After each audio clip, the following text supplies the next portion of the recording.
which we normally do at the museum in the park. You been to the museum in the park, madam? Yes? No? And what I want you to do is to join in, okay? To make some noise, to shout things out if I get things that I need help with. And it's a story about a man who wears a jacket like this. Who wears a jacket like this? Who wears a jacket like this, sir? Come on. Who's thinking? Soldier. Yes, it's a special story about Stroud called The Soldier and the Snuggles. And it's in rhyme.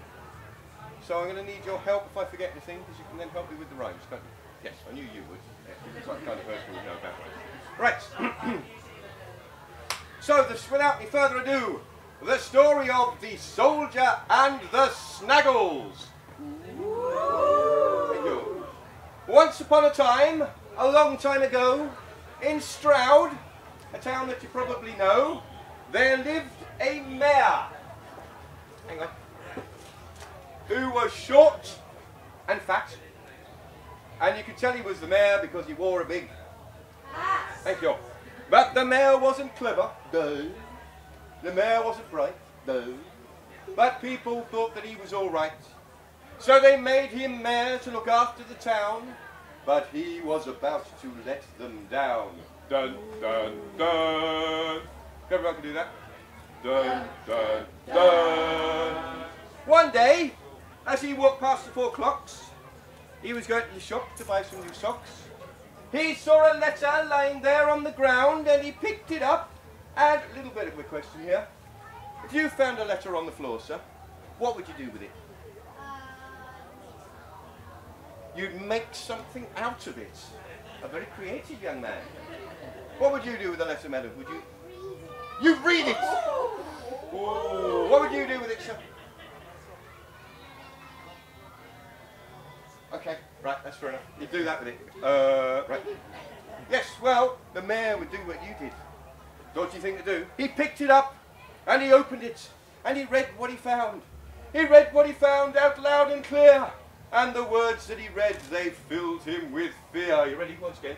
Dun, dun, dun. Because it said, I need to read it here, hang on.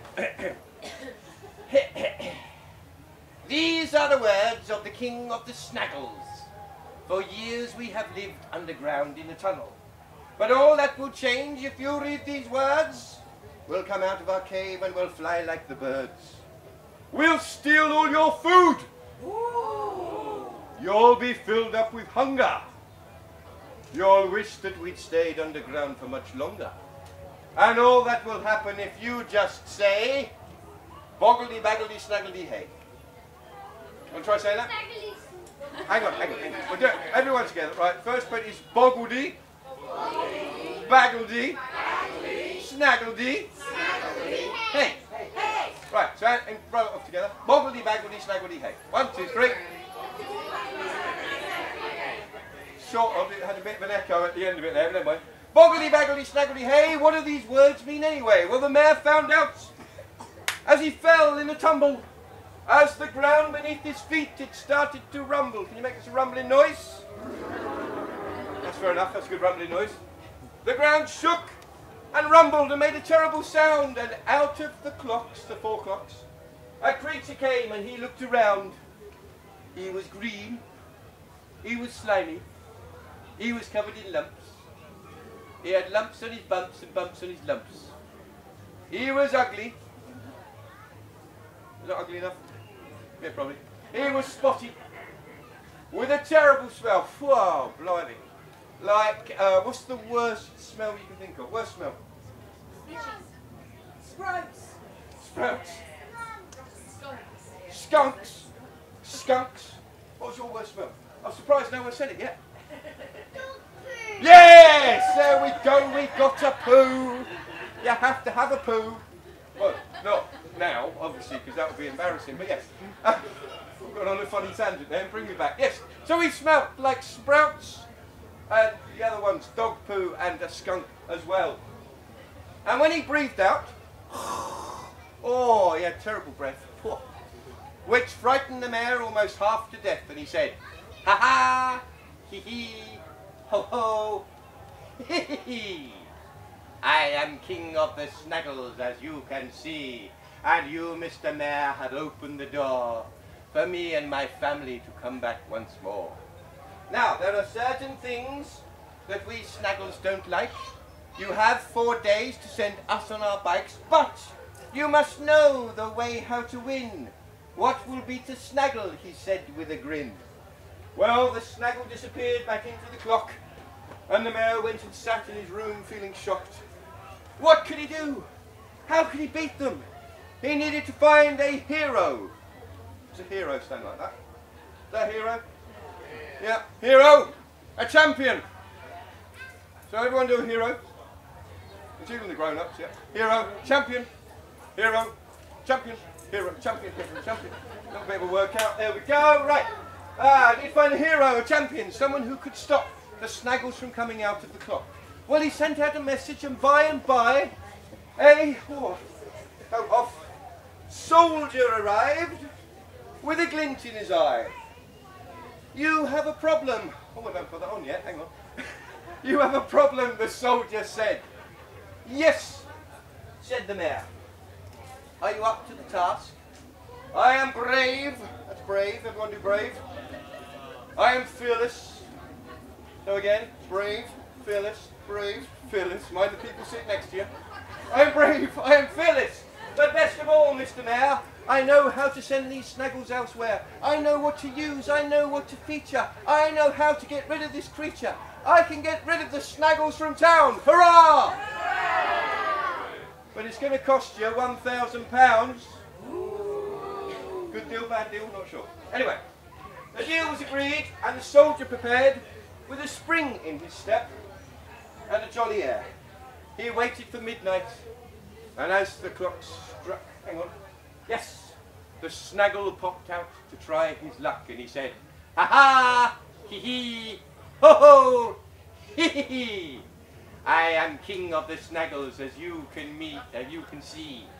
Pleased to meet you," said the soldier, who from behind his back pulled out his coat, which he seemed to lack. The soldier put it on, and the Snaggle, ready to make a bit of noise, screamed. Pathetic scream. Right, let's try that again. Here the soldier put it on, and the Snaggle screamed. Oh. God, there's one over there. I don't know where that was. A real high-pitched one over there. Oh. Take it off, take it off, take it off, please.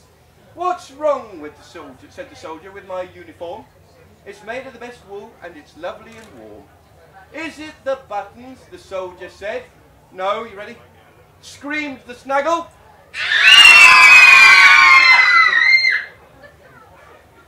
I'm worn out before I've even started. It's the colour, the colour. Red, thank you. It hurts my eyes, it hurts my eyes, but I won't be beaten by this surprise. I will return tomorrow night. I'll find a way to protect my sight. Dun, dun, dun.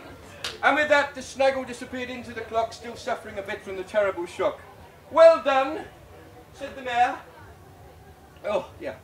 But this isn't the end. You need to get rid of those Snaggles, my friend. Well, the very next night, as once before, that was a dainty little dance, I don't know what happened there. The very next night, as once before, the soldier arrived at the Snaggle's front door. He waited for midnight, and as the time passes, out pops the Snaggle, but he's wearing glasses. All of the adults there said glasses. What kind of glasses? Sunglasses. Sunglasses. And he says, ha ha, hee hee, ho ho, hee hee hee. I am king of the Snaggles, as I can't see a thing with him. I am king of the Snaggles, as you can see. The soldier brought a bag out from behind his back. Now, what have you got there in that sack? Things that smell, things that stink, things with perfume. Now, which one should I put into your room? There's garlic, Brussels sprouts, or perhaps a rose. Which one would hurt the Snaggle's nose? The rose. Why? He won't like nice smells, you're absolutely right. Well, would you like a flower? There we go. Besides which, you've got a bunch on the floor there. Would you like a flower that smells so sweet It'll take away the smell of your sweaty old feet. Just take a sniff and see what you think. No, screamed the Snaggle. The blooming thing stinks. Take it away, take it away. It hurts my nose. I think you should have it to keep, you suppose.